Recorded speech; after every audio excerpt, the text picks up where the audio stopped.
পাঁচটা কথা। সুস্থতা এটা আল্লাহ তাআলার একটা বড় নিয়ামত, বড় নিয়ামত। দুনিয়াতে এর থেকে বড় নিয়ামত আর হয় না, ঠিক না? এজন্য কোন এক সময় আল্লাহ তাআলা মুসা নবী আলাইহিস সালাতু ওয়াস সালামের কাছে প্রশ্ন করেছিলেন, মুসা তুমি আমার কাছে একটা জিনিস চাও। কয়টা? তো নবী মুসা আলাইহিস সালাতু ওয়াস সালাম চিন্তা করছেন, আল্লাহ কোনটা চাবো আর কোনটা চাবো, কি চাবো। মুসা নবী আলাইহিস সালাতু ওয়াস সালাম বললেন, আল্লাহ কথার কথা, আমি খোদা হইতাম আর আপনি বান্দা হইতেন, আপনি কি চাইতেন? কথার কথা। খোদাকে মুসা আর বান্দাকে আল্লাহ, আপনি কি চাইতেন?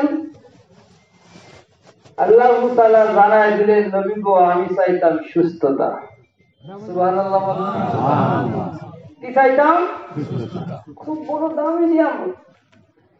এগুলো যারা অসুস্থ হয়েছে তারাই বোঝে এর কত দাম, ঠিক না? এই পাঁচটা জিনিস সম্পর্কে আলোচনা করতে গেলে সময় লাগবে, আমি এইদিকে যাব না। শেষটা বলছেন নবীজি সাল্লাল্লাহু আলাইহি সাল্লাম, ওয়া হায়াতাকা ক্বাবলা মাউতিকা, তোমার জীবন শেষ হওয়ার আগেই, মৃত্যু আসার আগেই তুমি কি করো? এই হায়াতে জীবনের গুরুত্ব দাও। হায়াতে জীবনের গুরুত্ব দাও। এই জীবনটাকে তুমি কাজে লাগাও, জীবনটাকে আমল দিয়ে সাজাও। এখানে আমরা কেউ থাকতে পারবো না, পারা যাবে না। আল্লাহ আমলটাকে সাজাও, নেক আমল দিয়া সেই মৃত্যু আসার আগেই সাজাও। কখন না জানি মালাকুল মউত চলে আসবে। আর এই সমস্ত কথা তারাই তো বিশ্বাস করে যারা পরকালকে বিশ্বাস করে। কি বলেন?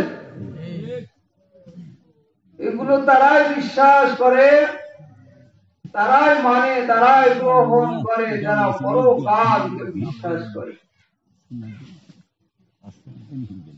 আল্লাহ,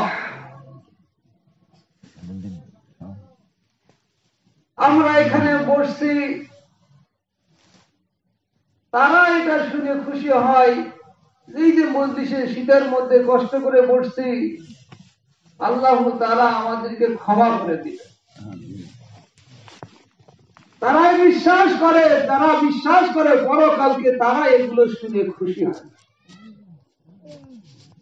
কোন কাজে আল্লাহ তাআলা আমাদের উপর রাজি হন, কোন কাজে আল্লাহ আমাদেরকে ক্ষমা করে দেন, পরকালে আমাদের ঠিকানা জান্নাত বানায় দেন।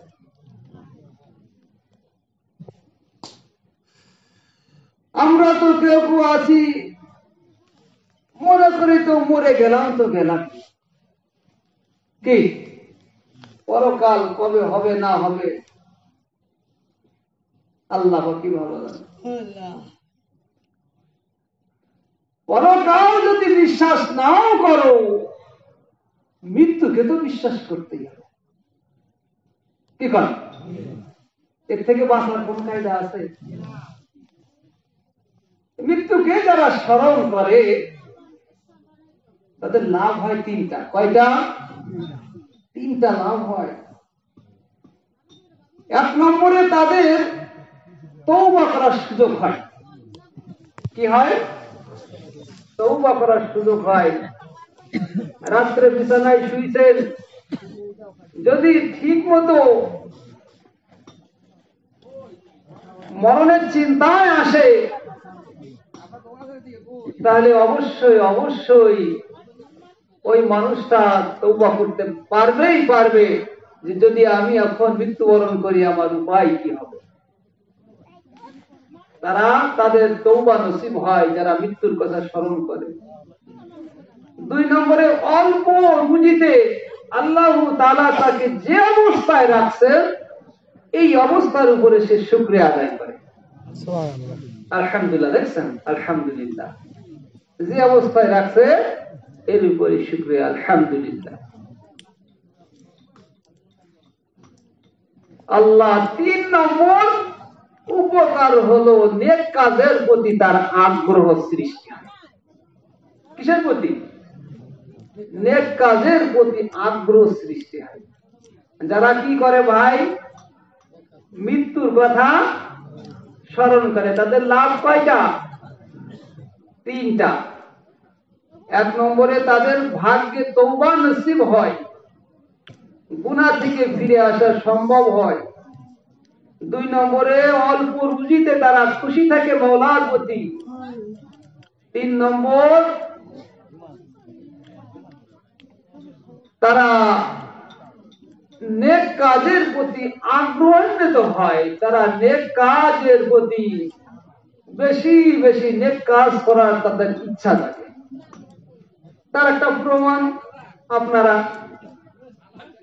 এখানে আসছেন, নিশ্চয়ই চিন্তা করে আসছেন যে আমরা এখানে যাই, মাহফিলে গেলে কিছু সময় থাকলে কোরআন হাদিসের কথা শুনলে আমার আমল নামায় সওয়াব হবে না গুনাহ হবে? এখানে গুনাহ হওয়ার কোনো কায়দা আছে? আমল নামায় সওয়াব হবে। তো ভাই যাই হোক, যারা এটা বিশ্বাস করি, মৃত্যুকে যারা বিশ্বাস করি, পরকালকে যারা বিশ্বাস করি, তাদের জন্য এই উপকার, এই লাভ। আর আমাদের সমাজে এলাকার মধ্যে কিছু মানুষধারী মুসলমান মানুষ থাকে যারা পরকালকে পূর্ণভাবে বিশ্বাস করে না, পূর্ণভাবে বিশ্বাস করে না। মরে গেছি তো গেছি, আবার কিসের কবরের আযাব, কিসের পরকালে উঠাবে, তাদের চিন্তা ভাবনা ভিন্ন ভিন্ন।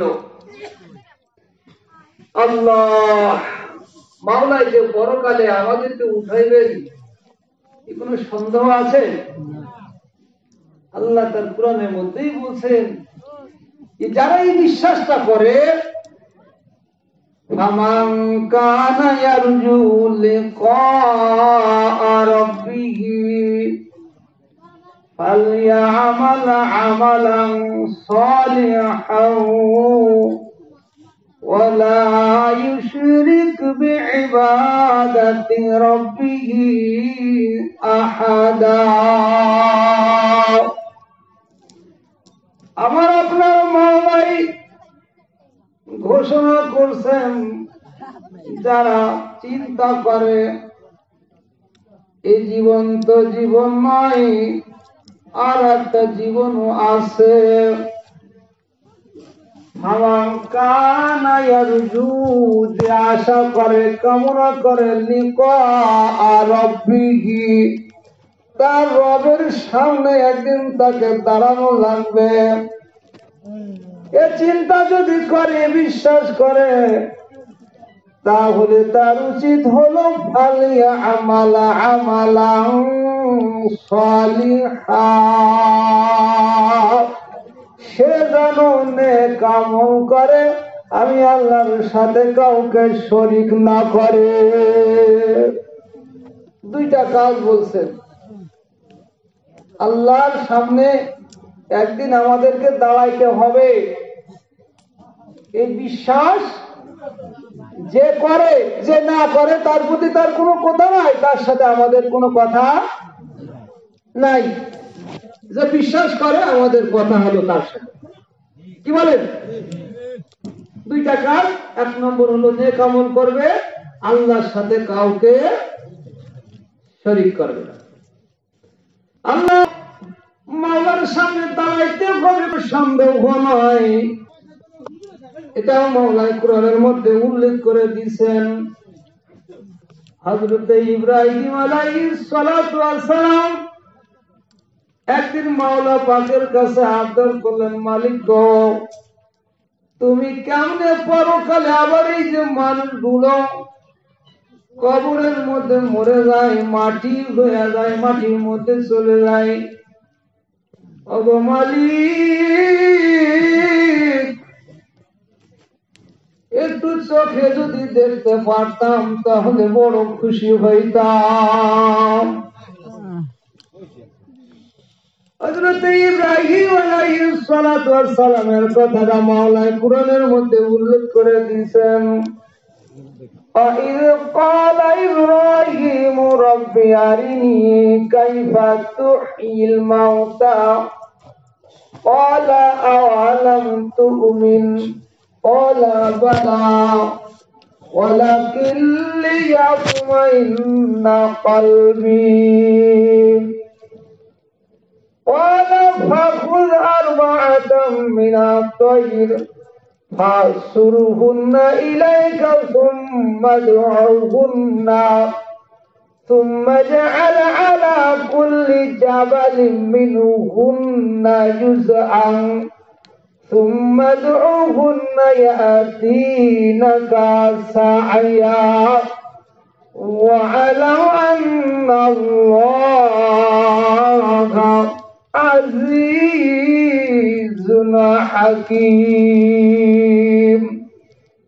আল্লাহর নবী আল্লাহর খলিলের মনে প্রশ্ন জাগলো, একটু ইচ্ছা জাগলো, ওগো আল্লাহ, মানুষগুলো মরে গেলে তো আবার জীবিত হবে।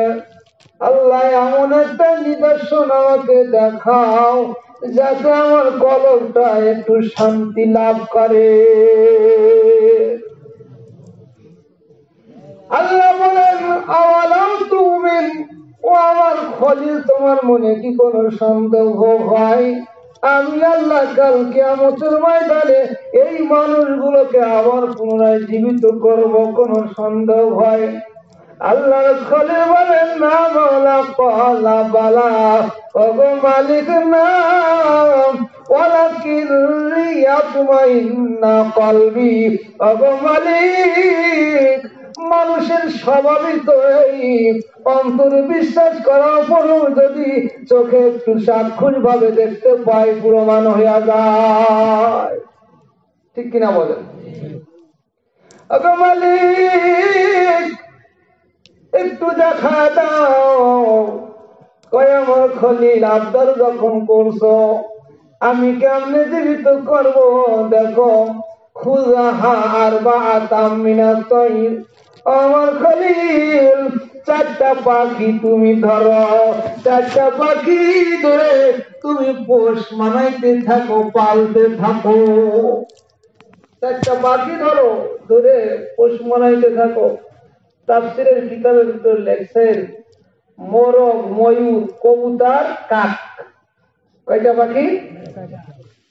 চারটা পাখি ধরো, চারটা পাখি ধরে তুমি দীর্ঘদিন পালতে থাকো, পোষ মানাইতে থাকো। পাখিগুলো যেন তোমাকে চেনে, তুমিও যেন পাখিগুলোকে ভালোভাবে চিনতে পারো। এমনি করে দীর্ঘদিন পালার পরে যখন পাখিগুলো হযরত ইব্রাহিম আলাইহিস সালাতু ওয়াস সালামকে চিনলেন, ইব্রাহিম আলাইহিস সালাতু ওয়াস সালাম পাখিগুলোকে চিনলেন। এবার আল্লাহর পক্ষ থেকে আদেশ হলো, আমার খলিল পাখিগুলোকে তুমি নিজ হাতে জবাই করে ফেলো, মাথাটা আলাদা রেখে পাখিগুলোর গোস্ত সহ, পাখনা সহ, তার পা সহ সব কিছু একেবারে ফিনিশ করে আটার মতো করে ফেলো। সবগুলো করার পরে চারটা পাখিকে তুমি একসাথে মিশ্রিত করে এবার পাখিগুলোর ওই গোস্ত চারটা পাহাড় বা সাতটা পাহাড়ে টুকরা টুকরা করে রেখে আসো, আর মাথাটা তোমার হাতে রাখো। আল্লাহর খলিল চারটা পাখির মাথা কাছে রেখে দিয়ে ওই গোস্ত গুলো পাখনা শহরে আটার মতো ভেঙে যে টুকরা গুলো চারটা বা সাতটা পার রেখে দিলেন। এবার আল্লাহ বললেন, খলিল গো অদউ, ও আমার খলিল তুমি ওদেরকে ডাকতে থাকো। আল্লাহর খলিল যখন পাখিগুলোর নাম ধরে ধরে ডাকতে থাকলেন, ডাকার সঙ্গে সঙ্গে ওই গোস্তের টুকরা গুলো একসাথে একটা থেকে আর একটা এরকম ভাবে আস্তে আস্তে আস্তে আস্তে রক্ত হতে হতে আস্তে আস্তে পুনরায় আগের যে পাখি ছিল পাখি হইয়া হযরতে ইব্রাহিম আলাইহিস সালাতু ওয়াস সালামের কাছে এসে মাথার সাথে পূর্ণভাবে লেগে গেল। মাওলাই বলেন, ও আলাম, ও আমার খলিল গো, আমার খলিল জানিয়া রাখো আমি আল্লাহ এমনি ভাবে কিয়ামতের ময়দানে মানুষগুলোকে আমি আল্লাহ পরকালে উঠাইব। যারা এই পরকালে বিশ্বাস করে, যারা পরকালকে মানে, পরকালের দিনটাও তো লম্বা দিন, দুনিয়ার জীবন হলো সংক্ষিপ্ত দিন। দুনিয়ায় একটা মানুষ 100 বছর বাঁচে, 100 বছর বাঁচার জন্য 100 তলা বিল্ডিং করতে চায়। কি কর দুনিয়ায় কথার কথা 100 বছর বাঁচে, বাঁচার জন্য 100 প্রাণী জমি করতে চায়। কি বলে? আর পরকালের জীবন কত দিনের? ওদের শেষ আছে? মাওলাই বলেন, ইয়াওমান কানা মিকদারুহু 50 আলফা সানাতিন। মাওলাই বলেন, দুনিয়ার 50,000 বছর। কত বছর? দুনিয়ার 50,000 বছর।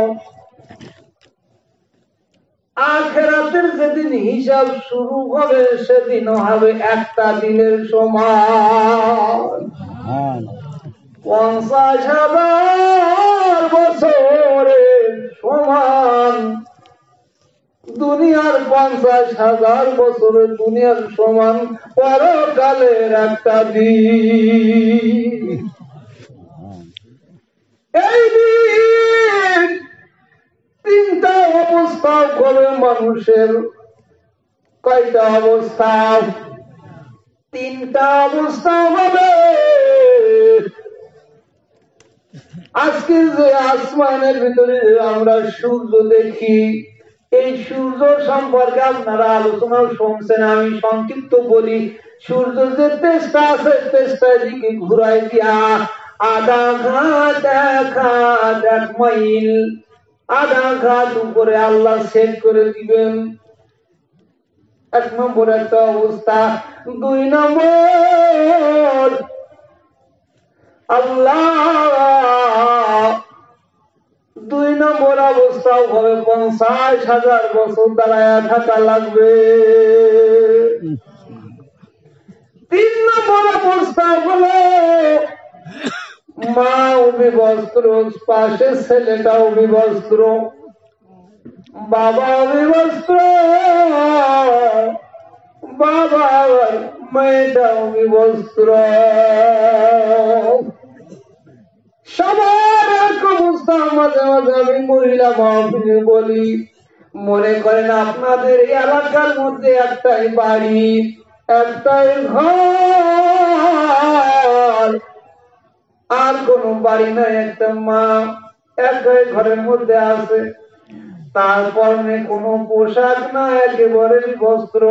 বলে ওই মা বোনটা যখন তার শরীরের দিকে তাকাইবে কেমন লাগবে বলেন?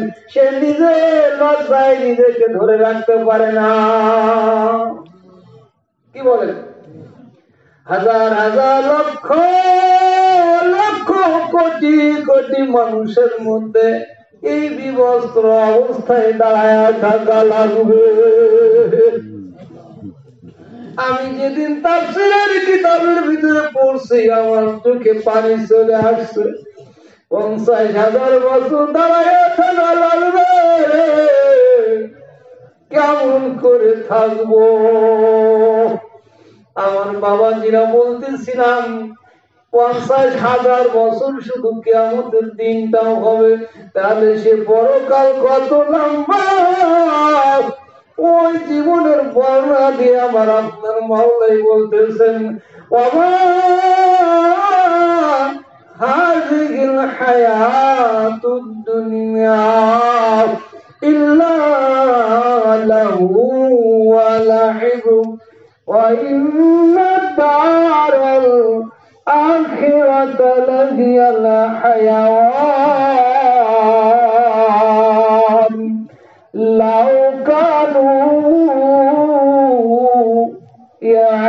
ইয়ালামুন।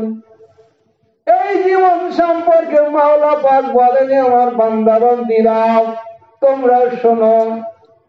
উস্তাদ ছাত্রর মাথায় হাত বুলায়া বুলায়া বলে বাবা পড়ো।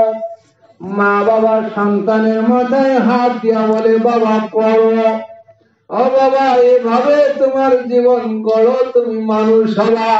কেমন জানো মাওলা আমার আর আপনার হাত দিয়ে এভাবে বুলাইতেছে আর বলতেছে, ওমা হাযিহিল হায়াতুদ দুনিয়া ইল্লা লাহু ওয়া লাইব ওয়া ইন্নাদ দারাল আখিরাতা লাহিয়াল হায়াওয়ান লাউ কানু ইয়ালামুন। মাওলাই বলে, হে বান্দা বান্দীরা, এই দুনিয়া তো একটা খেলা তামাশার মতো জায়গা। দেখবেন আমি প্রায় বলি, বাচ্চারা বিভিন্ন জিনিস নিয়ে খেলা করে, সারাদিন খেলায় মগ্ন থাকে, এটা দিয়ে ওটা দিয়ে সাজায়া সাজায়া খেলায় মগ্ন হয়ে যায়। কিছুক্ষণ পরে মা যখন ডাক দেয়, রহিমা আয় আয় বাড়িতে আয়, ওই বাচ্চাগুলো সমস্ত খেলার যন্ত্রপাতি গুলো লাঠি দিয়া ফেলায় মার ডাকে সাড়া দেয়। কি বলেন?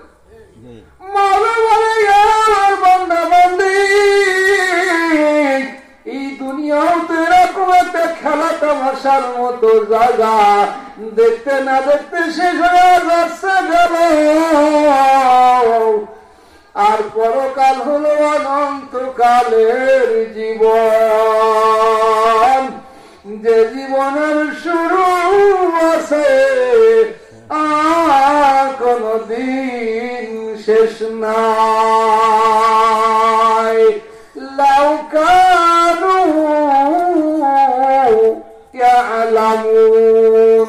ও আমার বান্দা বান্দী, ওই জীবনই হলো প্রকৃত জীবন। তোমরা যদি এটা বুঝতে, কতই না তোমাদের ভালো হইতো। কে বলেন এই কথা? আমাদের বুঝতে। এখন আমরা এই লম্বা জীবন সম্পর্কে যারা বিশ্বাস করি, তাদের জন্য কাজ হলো মাওলায় পরকালে কিসে রাজি হবেন, খুশি হবেন, আমাদেরকে মাফ করে দিবেন, এটাই আমাদের দেখার দরকার। কি বলেন? এই লম্বা জীবনে কি কাজ করলে মাওলায় আমাদের প্রতি খুশি হবেন, রাজি হবেন, আমি এ সম্পর্কে আপনাদের জন্য সূরা আনফালের 1 নম্বর আয়াত থেকে 2 থেকে 4 নম্বর আয়াত তেলাওয়াত করছি। মাওলাই এই সূরার মধ্যে বলেন, ইন্নামাল মুমিনুনাল্লাযীনা ইযা যুকিরাল্লাহু ওয়াজিলাত কুলুবুহুম ওয়া ইযা তুলিয়াত আলাইহিম আয়াতুহু যাদাতুহুম ঈমানাও ওয়া আলা রাব্বিহিম ইয়াতাওয়াক্কালুন আল্লাযীনা ইউকিমুনাস সালাতা ওয়া মিম্মা রাযাকনাহুম ইউনফিকুন উলাইকা হুমুল মুমিনুনা হাক্কান লাহুম দারাজাতুন ইনদা ইনদা রাব্বিহিম ওয়া মাগফিরাতুন ওয়া রিজকুন কারীম। মুমিনদের 5টা গুণের কথা মাওলা পাক এখানে বলছেন। 5টা গুণের মিশ্রিত করে আল্লাহ পাক এখানে 3টা পুরস্কার দান করবেন। বলেন সুবহানাল্লাহ। ইন্নামাল মুমিনুনা আল্লাযীনা ইযা যুকিরাল্লাহু ওয়াজিলাত কুলুবুহুম।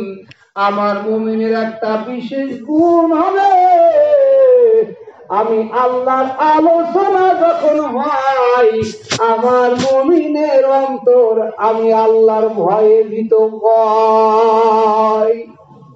কয় নম্বর গুণ? 1 নম্বর গুণ, وَإِذَا ذُكِرَ اللَّهُ وَجِلَتْ قُلُوبُهُمْ وَإِذَا تُلِيَتْ عَلَيْهِمْ آيَاتُهُ زَادَتْهُمْ ঈমানা। যখন আমি আল্লাহর কালাম তাদের সামনে তেলাওয়াত করা হয় তাদের ঈমান বেড়ে যায়। কয় নম্বর? وعلى ربهم يتوكلون। তারা সকল কাজ কর্মে আমি আল্লাহর উপরে ভরসা করে। কয় নম্বর? ওয়ায়ুকিমুনাস সালাতা। তারা নামাজ কায়েম করে, নামাজ আদায় করে। কয় নম্বর? 5 নম্বর গুণ হলো وَمِمَّا رَزَقْنَاهُمْ يُنْفِقُونَ। 5 নম্বর গুণ হলো আমি আল্লাহ যে রিজিক তাদেরকে দিয়েছি এই রিজিক থেকে তারা আমি আল্লাহর জন্য খরচ করে। 5 নম্বর গুণ। এই 5টা গুণের বিনিময়ে আল্লাহ তাআলা 3টা পুরস্কার দিবেন। কয়টা পুরস্কার? ঈমান, ঈমান, এরপরে তাকওয়া ভয়, তাওয়াক্কুল ভরসা। এই 3টা হলো কলমের সাথে সম্পর্ক। এর বিনিময়ে আল্লাহ ঘোষণা করছেন যে তোমাকে আমি পরকালে উচ্চ মর্যাদা দান করব। সুবহানাল্লাহ। মাওলা পাক যদি এই ঘোষণা দেয় খুশি হওয়ার কথা না? পরকালে মাওলা বলেন এটা হলো কলবের বিষয়। এই 3টা গুণের বিনিময়ে আমি আল্লাহ তোমাকে উচ্চ মর্যাদা দান করব। 2 নম্বর গুণ যেটা হলো শরীরের অঙ্গ প্রত্যঙ্গের সাথে সম্পর্ক। ওয়ায়ুকিমুনাস সালাতা। নামাজ পড়া, রোজা রাখা। এই নামাজের বিনিময়ে আমি আল্লাহ তোমাকে পরকালে ক্ষমা করে দেব। আর وَمِمَّا رَزَقْنَاهُمْ يُنْفِقُونَ। আমি আল্লাহ তোমাকে যে রিজিক দিয়েছি এই রিজিক থেকে তুমি আমার রাস্তায় খরচ করবা। এর বিনিময়ে আমি আল্লাহ তোমাকে সম্মানিত রিজিক দিব। কি? ইযা যুকিরাল্লাহু ওয়াজিলাত কুলুবুহুম। যখন আমি আল্লাহর আলোচনা করা হয় তাদের অন্তর কি হয়? ভয় সৃষ্টি হয়। হযরতে ওমর রাদিয়াল্লাহু তাআলা গভীর রাত্রে তাহাজ্জুদ পড়ে এলাকায় এলাকায় ঘুরে বেড়াইতেছেন। কোথায় কি হয় মানুষের অবস্থা জানার জন্য গভীর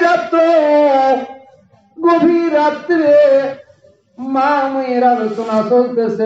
মাই বলে, মা গো আজকে উঠের দুধ কম হয়েছে, দুধের মধ্যে একটু পানি মিশিয়ে দাও।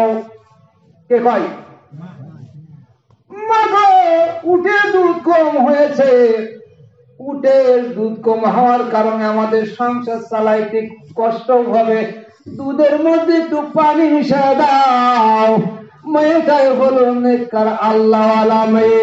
মেয়েটাই ডাক দিয়ে কয়, গো আমাদের খলিফা হযরত ওমরের নির্দেশ আছে দুধের মধ্যে পানি মিশানো যাবে না। মা ডাক দিয়ে কয়, আরে রাস্তার ওমর খলিফা, এই গভীর রাতে খলিফা এখন গভীর ঘুমে নিমগ্ন আছে। খলিফা কি শুনতেছে পাশে দাঁড়ায়? হ্যাঁ, এবার মেয়েটাই ডাক দেখো মাগো, খলিফা ওমর যদিও ঘুমায়, কিন্তু খলিফার ওমরের একজন মালিক আছে, সে তো কখনো ঘুমায় না। লা তাখুযুহু সিনাতু ওয়ালা নাওম, মাওলা ঘুমায় না, মাওলার তন্দ্রা পর্যন্ত নাই, সব সময় মাওলায় জাগ্রত। আমার মাওলায় রাত্রি ছায়া দেখে বৃদ্ধটা ঠান্ডা পানি লাগায়া লাগায়া কত কষ্ট করে উজু করে 2 রাকাত তাহাজ্জুদ পড়িয়া চোখের পানি ছেড়ে ছেড়ে মাওলার দরবারে কাঁদে, ওগো মাবুদ তুমি আমারে ক্ষমা করে দাও। আবার কত মানুষ আছে যারা রাত হলেই চুরির জন্য বাইর হইয়া পড়ে, পড়ে না।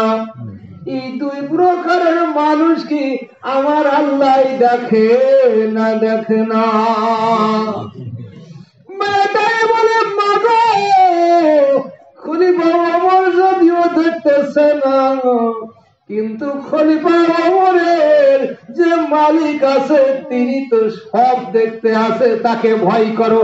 বলার সঙ্গে সঙ্গে মা স্তব্ধ হয়ে গেছে, তার অন্তরের মধ্যে মাওলা পাকের ভয় ঢুকে গেছে।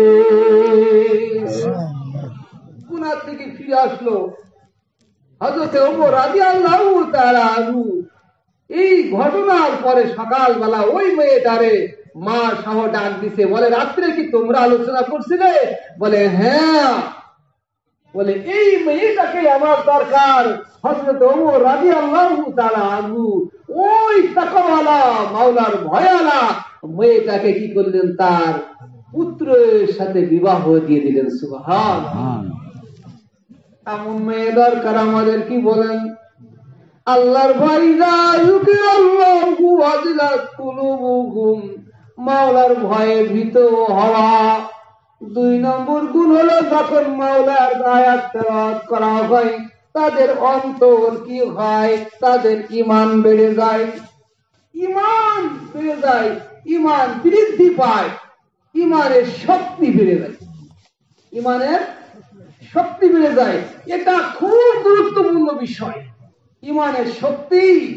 নামাজই তো নাই, নামাজটাই পড়তে পারে না, ঈমান ঠিক থাকে কেমনে? কি আছে না শ্রেণীর মানুষ নামাজ না পড়তে পারি, ঈমান ঠিক আছে।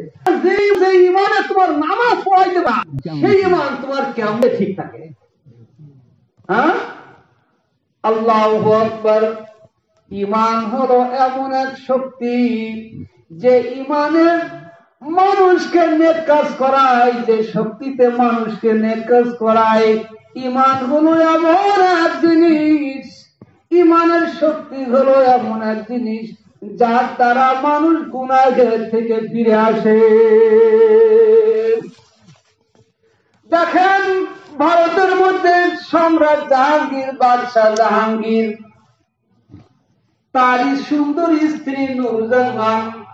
একদিন সুন্দরভাবে, অত্যন্ত সুন্দরী স্ত্রী ছিল তার, সুন্দরভাবে পরিপাটি করতেছে, সাজতেছে। এমন সময় বেড়ালের সমস্যা। এমন একটা মানুষ ওই সম্রাটের, শাহজাহানের সম্রাট জাহাঙ্গীরের স্ত্রীকে দেখে ফেলল। দেখার কিছুক্ষণ পরেই বাদশাহ স্ত্রী রাগান্বিত হইয়া ওই মানুষটাকে কি করলো? হত্যা করে ফেললো। তাকে হত্যা করে ফেললো। যাকে হত্যা করে ফেলছে তার আত্মীয় স্বজনে বাদশাহ দরবারে বিচার দিছে, জাহাপনা আপনার স্ত্রী এমন কাজ করছে, আমরা ন্যায্য সঠিক বিচার চাই।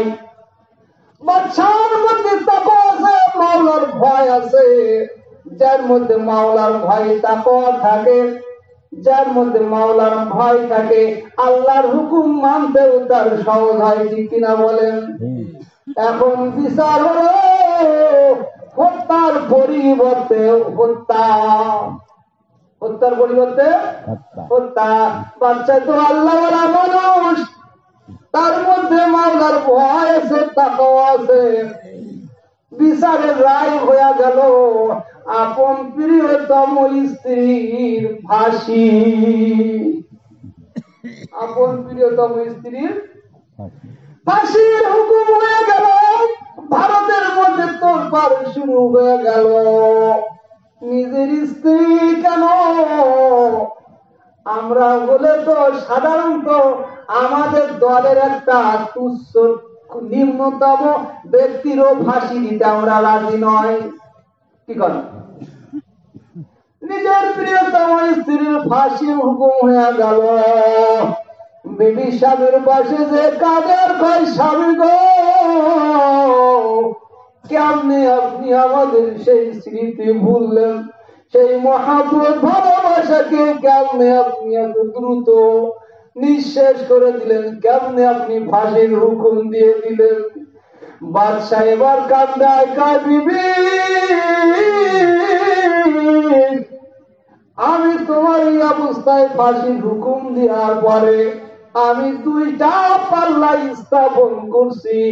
একটা পাল্লাই হলো তোমার মহাব্বত ভালোবাসা স্থাপন করছি, আর একটা পাল্লাই হলো আমার তাকওয়া, আমার মাওলার ভয়, আমার পরকাল স্থাপন করছি। দুইটা পাল্লায় আমি শত শতবার ওজন দিই। যতবার আমি পাল্লায় ওজন দিলাম আমার মাওলার ভয়, আমার তাকওয়া, আমার পরকালের পাল্লা ভারী হয়ে গেল। এই হলো তাকওয়া, এই হলো মাওলার ভয়, এই হলো মাওলার ভয়। মাওলার ভয় ভারতের মধ্যে আসেন যার রাত্রে মারছিল তার আত্মীয় স্বজনরা শেষ পর্যন্ত তাদের এই জিনিসটাকে তারা কি করলেন, ক্ষমা করে দিলেন। ফাঁসির রায় থেকে বেঁচে গেল বাদশার স্ত্রী। আমার ভাইরা দেখেন, তাকওয়া মানুষকে গুনাহার থেকে ফিরায় রাখে। মিশরের মধ্যে সিরিয়া দেশে 3 যুবক বাস করতেন। গত বছরও আমি এখানে বলছিলাম কথাটা। 3 যুবক পারদর্শী যোদ্ধা। এই 3টি যুবক যুদ্ধের ময়দান অত্যন্ত সাহসিকতার সাথে যুদ্ধ করে। রোম সম্রাটের নিকটেই সংবাদ পৌঁছাইল। রোম সম্রাটের বড় ইচ্ছা, পারস্য সিরিয়া দেশের এই 3 যুবককে আমার যে কোনো ভাবে তাদেরকে আটকাইতে হবে।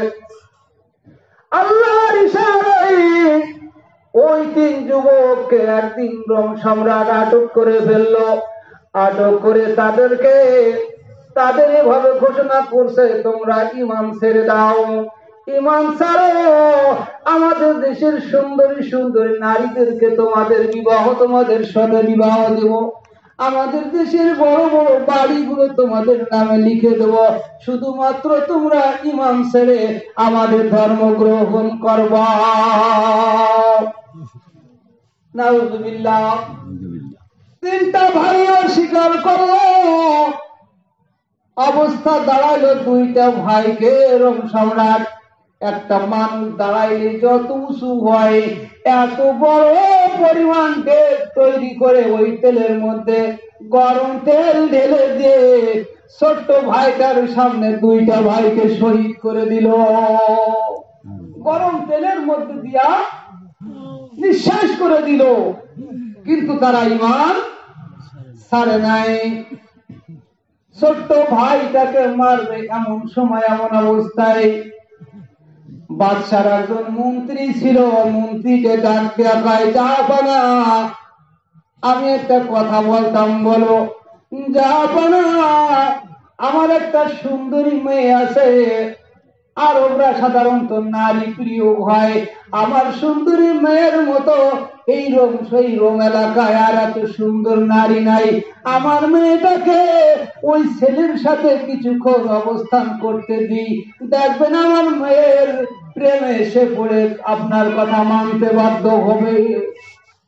বাদশা কয়, সুন্দর পরামর্শ, তাহলে যাও, নিয়ে যাও, এই ছেলেটাকে নিয়ে যাও। সুন্দরী মেয়ের কাছে পরিস্থিতির শিকার হয়ে যুবকটা আল্লাহওয়ালা যুবক চোখে সারা চোখে নিচু রাখেন, দিনের বেলা রোজা রাখেন, রাত্রি বেলা নামাজ পড়েন, একই সাথে একই ঘরে একদিন, 2 দিন, 3 দিন, 4 দিন, সপ্তাহ পার হয়ে গেল, একটা বারের জন্য ওই যুবকটা এমন সুন্দরী নারী একই ঘরে, কিন্তু একটা বারের জন্য যুবকটা নারীর দিকে ফিরে তাকায় না।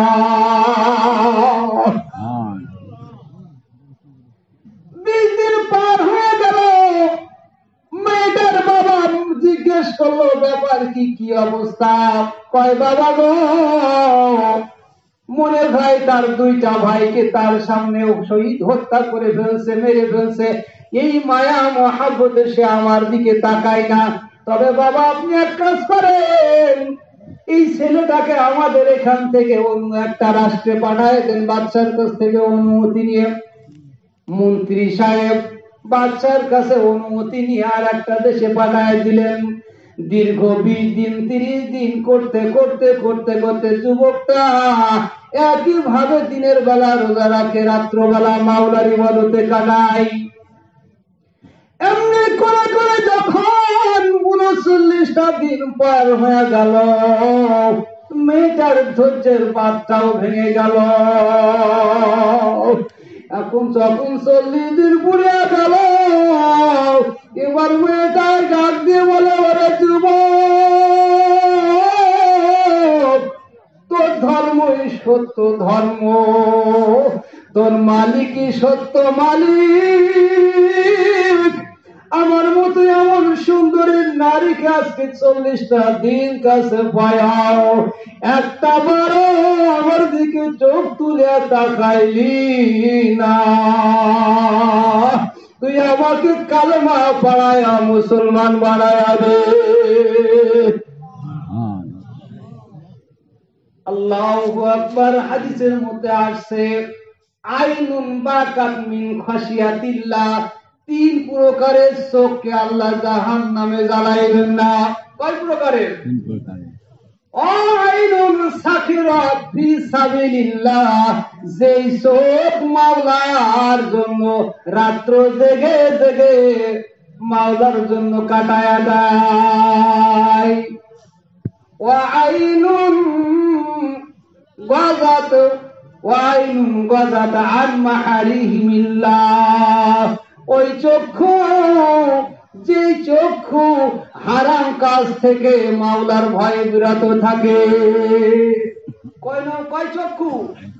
3 চক্ষু। এর মধ্যে কি যুবকের চক্ষু আছে না নাই? আছে।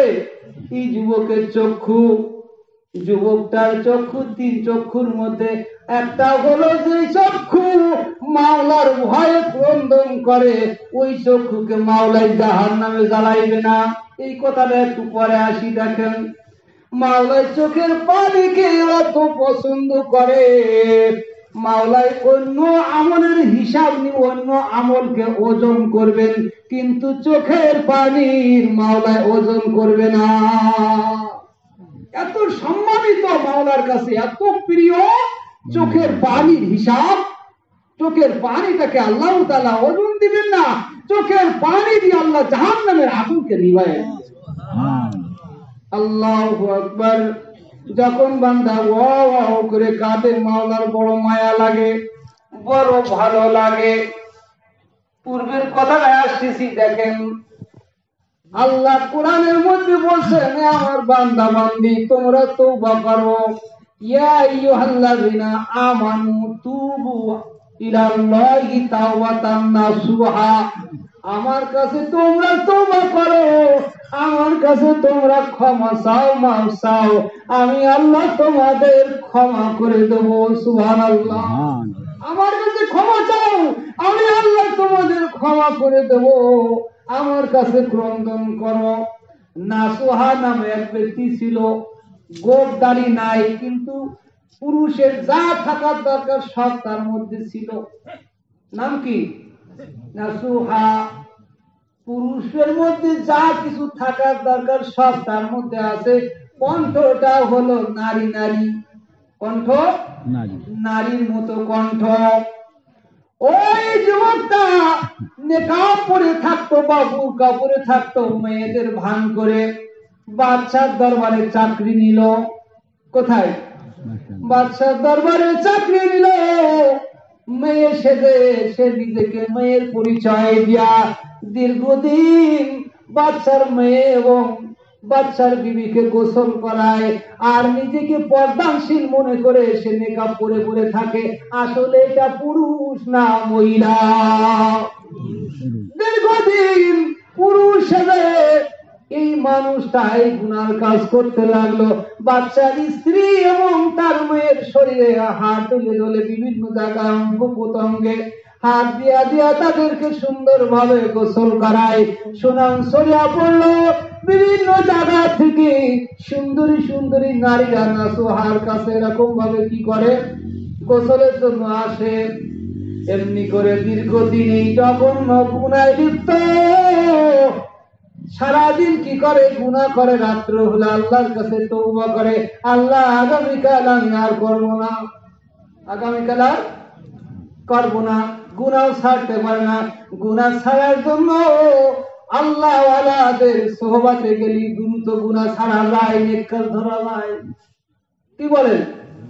নিজে যদি নেক কাজ করতে চাই, যারা নেক কাজ করে তাদের সোহবতে থাকা, তাদের কাছে যাওয়া, তাদের সাথে উঠা বসা করা। গুনাহ ছাড়তে পারে না, প্রতিদিন এই অবস্থা করে। একদিন দেখে রাস্তার মধ্যে এক আল্লাহর ওলি যায়। আল্লাহর ওলিরে ডাকতে কয়, আল্লাহর ওলি আমার জন্য একটু দোয়া করো। কি কয়? আল্লাহর ওলি তোর মনের ভেদ বুঝে ফেলছে। কি দোয়া করতে কয়? ও আল্লাহর ওলি গুনাহ ছাড়তে পারি না, আমার জন্য একটু দোয়া করো। আল্লাহর ওলি ওই যুবকের মনের কথা বুঝে ফেলছে, আল্লাহ জানায় দিয়েছে। আল্লাহর ওলি রাত্রে, গভীর রাত্রে তাহাজ্জুদের মধ্যে যুবকের জন্য হাত উঠাইছে। ও গো মালিক, যুবককে তুমি কবুল করে নাও। আল্লাহর ওলির দোয়া আল্লাহর দরবারে কবুল হয়ে গেছে। পরীক্ষা শুরু হয়ে গেল। পরের দিন যখন নাসুহা দরবারে গেছে বাদশার বিবি এবং তার মেয়েকে গোসল করানোর জন্য, বাদশার স্ত্রী মেয়ের সাথে তার অন্তরঙ্গ সম্পর্ক হয়ে গেছে। অবস্থা এরকম দাঁড়াইলো, বাদশার আদরের কন্যার হার হারিয়ে গেছে। ঘোষণা হয়ে গেল, রাজ্যের এই দরজা ও দরজা সব বন্ধ করে দাও। যত নারীরা আছে সবাইকে উলঙ্গ অবস্থায় বিবস্ত্র করে পরীক্ষা করা হবে। এবার হ্যাঁ, বিপদ না। আর যাবে কোথায়? মাওলার পরীক্ষা শুরু হয়ে গেছে। আল্লাহর ওলির কাছে দোয়া চাইছে, আল্লাহর ওলির দোয়া কবুল হয়েছে, আল্লাহ ওরে ফিরায় আনবে।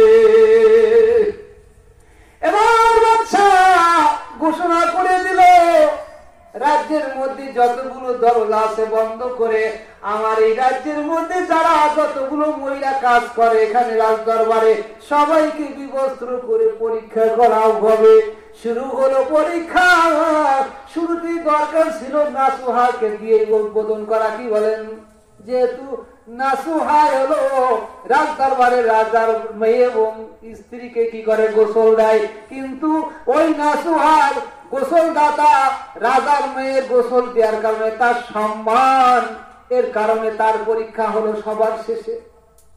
তার পরীক্ষা সবার শেষে। একে একে পরীক্ষা চলতেছে বিবস্ত্র করে। নাসুহা তো এবার বুঝতে পারছে, আমি এতদিন ধরে দীর্ঘদিন এই অন্যায় কাজের মধ্যে আমি বিলিপ্ত ছিলাম। এখন বাচ্চা আমাকে পরীক্ষা করে, বাচ্চার লোকজন পরীক্ষা করে আমারে জানবে আমি একটা নারী নয় পুরুষ। বাচ্চা আমাকে টুকরা টুকরা কেটে কেটে কুকুর দিয়ে খাওয়াইবে। তা আমার রাজ্যের মধ্যে ঘোষণা হবে নাসুহা নামের এই মানুষটা একটা পুরুষ মানুষ ছিল, আসলে সে মহিলা নয়। পরীক্ষা চলতে আছে, এদিকে আল্লাহর দরবারে ক্রন্দন করতেছে। শুরুতে বলছিলাম আল্লাহর দরবারে চোখের পানিটা বড় পছন্দনীয়। বান্দা যখন গুনাহ করার পরেও আল্লাহর দরবারে ক্রন্দন করে, মাওলা পাকের মায়া লাগিয়া যায়। মাওলাই ডাক দিয়া বলে, আমার বান্দা তুই চোখের পানি ছিঁড়ে ছিঁড়ে যখন আমার কাছে কান্দিস, আমি আল্লাহ তোকে আর জাহান্নামে জ্বালাইব না। পরীক্ষা চলতে আছে, দিকে অস্থির হয়ে গেছে। আল্লাহ দরবারে কাঁদতেছে আর বলতেছে, মালিক এবারের জন্য একটা বারের জন্য সুযোগ দাও, চিরদিনের জন্য তওবা করলাম। ওগো মালিক, আর জীবনে জঘন্যতম অপরাধ করব না। আল্লাহ দরবারে কাঁদবে। পরীক্ষার বেশি নাই, 2-3 জন সামনে আছে। এগুলো হয়ে গেলেই নাসুহার পালা। নাসুহা কাঁদতে কাঁদতে কাঁদতে কাঁদতে অজ্ঞান হয়ে বেহুশ হয়ে পড়ে গেছে।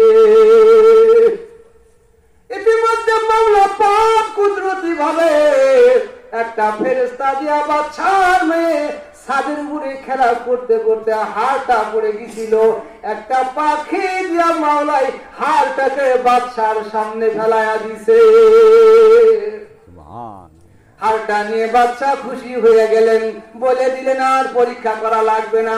নাসুহা কাঁদতেছে, কাঁদতে কাঁদতে অজ্ঞান হয়ে গেছে। রাজ্যের মানুষরা দেখতেছে না, সন্দেহ করতেছে কাকে? আমরা তো কোনো ক্রন্দন করি না, আমাদের কোনো চিন্তা নাই, আমরা কোনো কাঁদি না, কোনো ভয় নাই। কিন্তু নাসুহা কেন কাঁদতে কাঁদতে অজ্ঞান হয়ে গেছে? নিশ্চয় কাজ কার? এটা নাসুহার কাজ। নাসুহাই দিছে। কিন্তু যখন বাদশা হার পেয়ে গেছে, এখন বলে আর পরীক্ষা করা লাগবে না। কিছুক্ষণ পরে নাসুহার যখন জ্ঞান ফিরছে, সকলে যে তার কাছে তওবা দিল্লা করে তওবা করে, বলে ভুবন গো, আমাদের ভুল হয়ে গেছে, আসলে তুমি আমাদের ক্ষমা করে দাও। নাসিয়া কয়, না গো না, তোমাদের কোনো ত্রুটি নাই, ভুল তো এতদিন ধরে আমি করছি, আমারই তো ভুল হয়েছে, ভুল তো আর তোমরা করো নাই, ভুল করছি কি আমি নিজে ভুল করছি। নাসুয়ার চোখের পানি মাওলার দরবারে কবুল হইয়া গেল। মাওলা কবুল করে নিলেন নাসুহার তওবা। বলতেছিলাম চোখের পানির এত দাম। নাসুহা ওইখান থেকে চিরদিনের জন্য তওবা করে ফিরে আসলেন। আমার ভাইরা, ওই যুবকটার সাথে মেয়েটা এখন কি করলো? কালেমা পড়ে মুসলমান হয়ে গেল। মুসলমান হওয়ার পরে যুবকটার সাথে মেয়েটাও যাইতে চাই। ঘোড়া সাজায়া বলল, চলো আমরা তোমাদের দেশে যাই। কেমনে যাবে? রাত্রবেলা ঘোড়াটা নিয়ে সারা রাত এরকম ভাবে যাইতে থাকে। যখন দিনের বেলা ভাই, দিনের বেলা একটা জঙ্গলের মধ্যে অবস্থান করে। এমনি করে 2 দিন 3 দিন 4 দিন 5 দিন চলার পরে নিজ দেশে সিরিয়ায় আসবে। একদিন জঙ্গলের মধ্যে রাত্রবেলা হঠাৎ দেখে ঘোড়ার আওয়াজ, সাদা পোশাক পরিহিত, এরকম ভাবে ঘোড়াওয়ালা অনেকগুলো মানুষ সহ। যুবকটা দেখে ভয় পেয়ে গেল। নিশ্চয় মনে হয় বাচ্চার লোকজন আমাদের অবস্থা জেনে ফেলছে, আমাদেরকে এখনই ধরবে। কিন্তু একটু খেয়াল করে দেখে যে 2 ভাইকে নিজের সামনে মেরে ফেলছিল, শহীদ করছিল, ওই 2 ভাই সহ শত শত ফেরেশতা ওই ছোট ভাই এবং ওই মেয়েটার কাছে। মেয়ে 2 ভাইকে মেরে ফেলছিল না, আগুনের মধ্যে শহীদ করছিল। এখন দেখে সেই ভাই কার সামনে? তাদের সামনে চলে আসছে। ডাক দিয়ে সালাম বিনিময় করে কয়, ভাই গো, আমার সামনেই দেখলাম তোমাদেরকে রোম সম্রাট শহীদ করে দিল, এখন তোমরা এখানে কেমনে আসলে? যুবক 2টা কয়, বালাহিয়াউ ওয়ালাকিন লা তাশউরুন। যারা মাওলার জন্য জীবন দেয়, যারা মাওলার জন্য তাদের জীবনকে বিসর্জন দেয়, মাওলাই বলছে তারা মরে না, তারা স্থান পরিবর্তন করে তাদের রূহগুলো মাওলায় জান্নাতের মধ্যে সবুজ পাখির মধ্যে ঢুকাইয়া দিয়া মাওলায় ঘোষণা করে তোরা আমার জন্য জীবন দিছিস, জান্নাতের মধ্যে তোরা নাজ নিয়ামত ভোগ করতে থাক। ও ভাই, মাওলায় আমাদেরকে তোমার এবং এই মেয়েটার জন্য বিবাহ পড়ানোর জন্য আমাদেরকে পাঠাইছে। সুবহানাল্লাহ। ফেরেশতা সহ দুইটা ভাই ওই যুবক এবং যুবতীটার বিবাহ পড়ায়া তারা চলে গেলেন। সুবহানাল্লাহ। দুনিয়া পাইলেন, পরকালও তারা পাইলেন। চোখের হেফাজত করেন, চোখের হেফাজত করেন। মোবাইলে যে খারাপ জিনিসগুলো আসে, টিভি সিনেমার মধ্যে যে খারাপ জিনিসগুলো, পর নারী, এগুলো থেকে কি করতে হবে? চক্ষুকে হেফাজত করতে হবে। ওই চক্ষুকে জাহান্নামের আগুনে জ্বালাবে না যে চক্ষু মাওলার ভয়তে পরের কোন নারীর দিকে, টিভি সিনেমার দিকে, গান বাজনার দিকে, খারাপ কিছু এক কথায় হারাম কিছু দেখে না। এই চক্ষুকে মাওলা পাক কি করবেন না? জাহান্নামে জ্বালাইবেন না। তৃতীয়টা হলো তাওয়াক্কুল, সময় আল্লাহর উপরে ভরসা করা।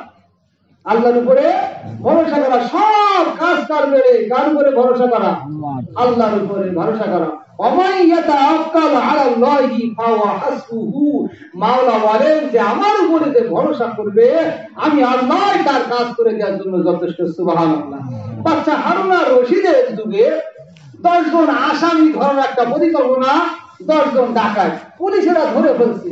ইতিমধ্যে নিয়ে যাওয়ার সময় 10 জনের মধ্যে একজন পালায় গেছে। পালায় গেলে ওরা চিন্তা করছে বাদশা তো 10 জনের হুকুম করছে, এই 10 জনকে ধরতে হবে। আসামি তো একজন পালায় গেছে, করবো কি? একটা নিরীহ মানুষকে ধরে 10 জন পুড়ে ফেলেছে। পুরা এসে পুরানোর পরে জেলখানায় নিয়ে যে ঢুকাইছে। আস্তে আস্তে সবাই আত্মীয় স্বজনরা বাদশার দরবারে আপিল করে বিভিন্ন ভাবে তাদেরকে জেলখানা থেকে বাইর করছে।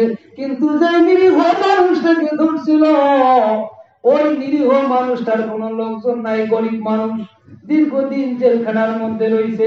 আল্লাহর পরে তাওয়াক্কুল করে, সংক্ষিপ্ত আকারে বলছি, আল্লাহর উপরে তাওয়াক্কুল করে একদিন জেলখানার ওই যে পুরো হারি তারপরে একটা কাগজ দেখছে। ও মালিক, ও মাওলা, আমি দুনিয়াতে গরিব মানুষ গো আল্লাহ, টাকা নাই, পয়সা নাই, সম্পদ নয়। আল্লাহ আমি তোমার উপরে ভরসা করছি গো মালিক, তুমি আমাকে জেলখানা থেকে বাহির করো, জেলখানা থেকে বাহির করো। এই কাগজটা লিখে জেলখানার প্রহরীর কাছে হাতে দিয়ে আমাদের ছাদের উপরে ছেড়ে দিবা। ছাদের উপরে ছেড়ে দিদি কি অনুয় বিনয় আল্লাহর দরবারে কাঁদতে আসে। ওদিকে আল্লাহ রাব্বুল আলামিন কুদরতি ভাবে ওই হারুন আর রশিদের স্বপ্ন দেখায়। হারুন আর রশিদ জেলখানায় একজন নিরপরাধ মানুষ কষ্ট পাচ্ছে, তাকে তাড়াতাড়ি ছেড়ে দাও। বাচ্চা হারুন আর রশিদ তার কাছে সকালবেলা যে 10,000 স্বর্ণ রুপিয়া দিয়ে উপহার দিয়া, 10 প্রকার পোশাক দিয়ে, এরকম ভাবে 10টা ঘোড়া দিয়া তাকে কি করলেন? জেলখানা থেকে সসম্মানে তার নিজ দেশে পাঠায় দিলেন। সুবহানাল্লাহ। বাচ্চা হারুন আর রশিদ ওই সময় বাজার শহর এলাকার মধ্যে ঘোষণা করে দিলেন, দেখো যে মানুষটা মাওলার উপরে ভরসা করে আল্লাহ পাক তাকে এভাবেই সাহায্য করে, আল্লাহ পাক তাকে এইভাবে সাহায্য করে। 3 নম্বর হলো আল্লাহর উপরে ভরসা করা। 4 নম্বর গুণ হলো ইউকিমুনাস সালাতা, নামাজ পড়া। কি করা বলেন? নামাজ পড়া। এই গুণটা বলে ইনশাআল্লাহ আশা করি শেষ করবো। ভাই কষ্ট নিয়েন না। নামাজ পড়া, নামাজ পড়া, ইউকিমুনাস সালাতা, নামাজ পড়বে। নামাজ হলো ইসলামের মধ্যে সব থেকে গুরুত্বপূর্ণ একটা ইবাদত। সব থেকে বড় ইবাদত কি? নামাজ। আপনারা দেখতে বসেন, দিকে মনে হয় মানুষে বসতে পারে। দেখতে কই লা ইলাহা ইল্লাল্লাহ, লা ইলাহা ইল্লাল্লাহ, লা ইলাহা ইল্লাল্লাহ, লা ইলাহা ইল্লাল্লাহ, লা ইলাহা ইল্লাল্লাহ। রাসূলুল্লাহ। আমার ভাইরা, 4 নম্বর হলো নামাজ। এই নামাজ যে পড়বে, আল্লাহ পাক তাকে মৃত্যুর সময় জান্নাত দেখায়া জানটা বাইর করবে। বলেন সুবহানাল্লাহ। আমার কথা নাই, বানানো কথা নাই। মাওলা বলেন ইন্নাল্লাযিনা ক্বালু রাব্বুনাল্লাহ ثم استقاموا تتنزل عليهم الملائكة ألا تخافوا ولا تحزنوا وأبشروا بالجنة التي كنتم توعدون।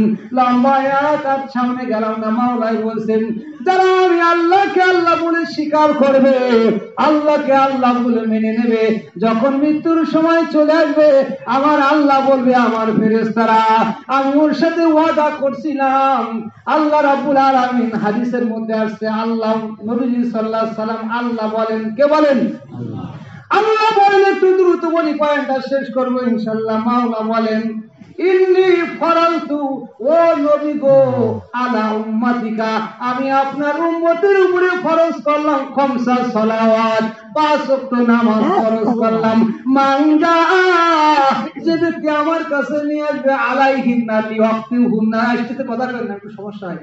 মানজা, যে ব্যক্তি নিয়ে আসবে খামসা সালাওয়াত, 5 ওয়াক্ত নামাজ, লিওয়াক্তিহুন্না আলাইহিন্না, সময় মতো আমার কাছে 5 ওয়াক্ত নামাজ নিয়ে উপস্থিত হবে, আদখালাহুল জান্নাহ, আমি আল্লাহ তাকে জান্নাতে প্রবেশ করাইব।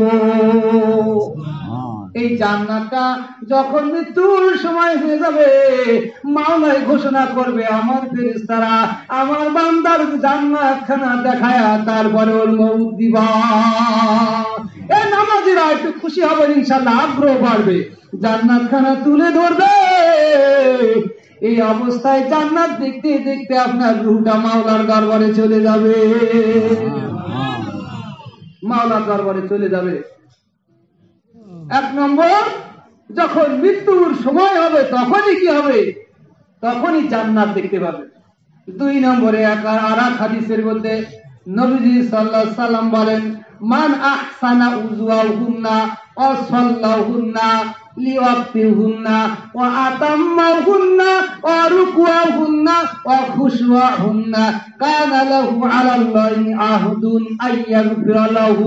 আমার আল্লাহ বলেন যে নামাজ পড়বে, সুন্দরভাবে ওযু করবে, উক্তমত সময় মতো নামাজ পড়বে, মাওলার ভয় নিয়ে নামাজ পড়বে, যখন অন্ধকার কবরে যাবে আমি আল্লাহ তাকে ক্ষমা করে দেব। মৌতের সময় ক্ষমা, মৃত্যুর সময় ক্ষমা, কবরে যেও ক্ষমা। কেমনে জানেন? দেখেন, যখন একটা মানুষকে কবরে রাখা হয়, কবরে রাখার পরে কিছুক্ষণ পরে ফেরেশতারা কি হয়, আসিয়া ওই লাশ থেকে উঠায়া প্রশ্ন করে, কয়টা হাদিসের মধ্যে আছে, ইয়াতিহি মালাকানি ফাইজলিসানি ফায়াকুলানি লাহু মান রাব্বুকা ফায়াকুলু রাব্বি আল্লাহ ফায়াকুলানি লাহু মা দিনুকা ফায়াকুলু দীনি আল ইসলাম ফায়াকুলানি মান হাযার রাজুলু আল্লাযী বুইসা ফিকুম। এই মানুষটাকে তুমি কি চেনো? প্রশ্ন হলো 3টা, কয়টা বলেন? এই নামাজিরা হাদিসের মধ্যে বলছেন মাওলায় ক্ষমা করে দিবেন। কবরের মধ্যে গেছেন, আল্লাহর নবী বলছেন সুন্দরভাবে ওযু করে সময় মতো নামাজ পড়লে আল্লাহ তাকে ক্ষমা করে দিবেন। আল্লাহ যদি ক্ষমা করে দেয়, কবরে কি আর আযাব হবে? না। 3 প্রশ্ন, তোমার রবকে যখন প্রশ্ন করবে তোমার রবকে, ফায়াকুলু রাব্বি আল্লাহ, সঙ্গে সঙ্গে বান্দার মুখ থেকে, জবান থেকে বাইর হয়ে যাবে নামাজ পড়লে, ফায়াকুলু রাব্বি আল্লাহ, আমার রব হলো আল্লাহ, আমার রব আল্লাহ। একটা তো হয়েছে না? 2 নম্বর প্রশ্ন করবে, ফায়াকুলানি লাহু মা দিনুকা, তোমার ধর্ম কি? সঙ্গে সঙ্গে ধর্ম মোতাবেক চললে সঙ্গে সঙ্গে জবাব দিবে দীনি আল ইসলাম, আমার ধর্ম হলো ইসলাম। 2 নম্বর জবাব হয়ে গেল। 3 নম্বর, আপনি যেখানে বসে আছেন এইখানে মনে করেন আপনার কবর, এখানে আপনার কবর দেয়া হয়েছে মদিনা পর্যন্ত রাস্তা করে যে জিজ্ঞাসা করা হবে আল্লাহ নবী সাল্লাল্লাহু আলাইহি সাল্লাম বলে গেছেন মান হাযার রাজুল আল্লাযী বুইসা ফিকুম। আল্লাহ নবী সাল্লাল্লাহু আলাইহি সাল্লামকে দেখায়া জিজ্ঞাসা করা হবে এই মানুষটাকে কি তুমি চেনো? আল্লাহ নবীকে সাল্লাল্লাহু আলাইহি সাল্লাম দেখায়া জিজ্ঞাসা করা হবে এই মানুষটাকে কি চেনো? যদি নবীর তরিকা মতো ঠিক মতো চলতে পারি ওই সময় বলবে হাযা মুহাম্মাদুর রাসূলুল্লাহ সাল্লাল্লাহু আলাইহি সাল্লাম। কবরের আযাব থেকে কি হলো? বেঁচে গেলেন। 3 প্রশ্ন দেখেন মাওলা এবার বলেন ফাফরিশুহু মিনাল জান্নাত, ওর কবরটাকে জান্নাতের বিছানা বিছা দাও। ওয়ালবিসুহু মিনাল জান্নাহ, ওর পোশাকটাকে জান্নাতের পোশাক পরায়া দাও। ওয়াফতাহু বাবানিলাল জান্নাহ, ওর কবরের সাথে জান্নাতের দরজা খুলে দাও। আমার বাবাজি সব জায়গায় শান্তি। আর যদি নামাজ না পড়ি আল্লাহর হুকুম না মানি তাহলে অবস্থা কি হবে? এই নামাজ হলো নারীর জন্য পুরুষের জন্য। অনেক মা বোন আছে সামান্য একটু টাল দিয়ে যায়। নামাজ পড়বো নারী এবং পুরুষ। নারীর জন্য 4টা গুণ নবীজি সাল্লাল্লাহু আলাইহি সাল্লাম বলছেন এই 4টা কাজ যদি কোনো নারী করতে পারে আল্লাহ পাক মরার সাথে সাথে তাকে জান্নাতে ঢুকায়া দিবে। 4টার মধ্যে একটা তো নারী, নামাজ এবং পুরুষ। নামাজ পুরুষ এবং নারী সবার জন্য। 2 নম্বর গুণ হলো স্বামীর খেদমত। কার খেদমত? স্বামীর খেদমত। স্বামীর দোয়া নাও মাগো। দেখেন হযরতে আলী রাদিয়াল্লাহু তাআলা আনহু একদিন যুদ্ধের ময়দান থেকে আসছেন। আসার পরে ঈশার নামাজ পড়ে ফাতেমা রাদিয়াল্লাহু তাআলা আনহার কাছে পানি চাইছে। ফাতেমা রে একটু পানি দাও, একটু পানি দাও। পানি চাইছে। পানি চেয়ে মা ফাতেমা রাদিয়াল্লাহু তাআলা আনহা পানি আনতে গেছে। আলী রাদিয়াল্লাহু তাআলা আনহু এর মধ্যে ঘুমায় গেছে। চিন্তা করছে স্বামীকে ডাকবো না, স্বামীর পাশে দাঁড়ায়া 1 ঘন্টা পার হয় স্বামী ওঠে না, 2 ঘন্টা পার হয় স্বামী ওঠে না, 3 ঘন্টা পার হয় স্বামী জাগে না। এমনি করে করে সারা রাত্র দাঁড়ায় রয়েছে। ফজরের আযান হয়ে গেছে। আদরের দুলালি নবীর কন্যা আল্লাহর নবী বলেন ফাতেমা হলো আমার আদরের কন্যা। যে আমার ফাতেমাকে খুশি করলো কেমন জানো আমি নবীকে খুশি করলো। যে আমার ফাতেমাকে কষ্ট দেয় কেমন জানো আমি নবীকে সে কষ্ট দেয়। স্বামীর পাশে দাঁড়ায় দাঁড়ায় সারা রাত্র কাটায়া দিছে। কাঁদতেছে। মনে করেন শীতের রাত্র কথার কথা। যখন আযান হয়ে গেছে আলী রাদিয়াল্লাহু তাআলা ঘুম ভেঙে গেছে। ঘুম ভাঙার পরে দেখে ফাতেমার চক্ষু 2টা লাল হয়ে গেছে। থরথর করে কাঁপতেছে। ফাতেমা রে বাবার কি, কেন তুমি কান্দো? বলে ও স্বামী গো পানি চেয়েছিলেন তারপরে আমি এই অবস্থায় দাঁড়ায় রয়েছি। আল্লাহর নবীর জামাতা আল্লাহ ভীত হয়ে গেলেন। ফাতেমা এত কষ্ট করছে। ফাতেমাকে বললেন ফাতেমা তোমার বাবাকে যেন এই ঘটনাটা জানায়ও না। হযরতে আলী রাদিয়াল্লাহু তাআলা আনহু ফজরের নামাজ পড়ে আল্লাহর দরবারে দোয়া করলেন ওগো মালিক আমার ফাতেমা আমাকে যে দৃষ্টান্ত দেখাইলো গো আল্লাহ তুমি আমার ফাতেমাকে জান্নাতের সর্দারিনী বানায়া দাও। আল্লাহর দরবারে দোয়া কবুল হয়ে গেল। ফজরের নামাজের পরে আল্লাহর নবী সাল্লাল্লাহু আলাইহি সাল্লাম নামাজ পড়ার পরে বসে আছেন। ইতিমধ্যে জিবরিল সালাম দিয়া নবীজি সাল্লাল্লাহু আলাইহি সাল্লামকে সুসংবাদ শোনায়া গেলেন ইয়া রাসূলুল্লাহ ইয়া হাবিবাল্লাহ আপনার কন্যা জান্নাতি সর্দারিনী হয়ে গেছে। আল্লাহ নবী ঘটনা জানতে চাইলেন জিবরিল আমিন কেমনে সৌভাগ্যগুলো বলো। জিবরিল আমিন রাত্রের ঘটনাগুলো বলে দিলেন। ফাতেমা এবং আলীর মধ্যে গত রাত্রে এই ঘটনা হয়েছে। আল্লাহর নবী ফজরের নামাজ পড়ে মা ফাতেমার চেহারাখানা দেখার জন্য একটু দৌড়াইতেছে। এই সকালবেলায় যে মা ফাতেমারে ডাক দেয়, ফাতেমারে ঘরের দরজা খানা একটু খোলো, আমি তোমার চেহারা খানা দেখবো। ডাক দেয়া কয়, ফাতেমা বাবা গো, এত সকাল সকাল আপনার আসার কারণ কি? আল্লাহর নবী বলে, ফাতেমা রে, জান্নাতের সরদারিনীকে একটু দেখতে এসেছি। অবাক কি হয়েছে?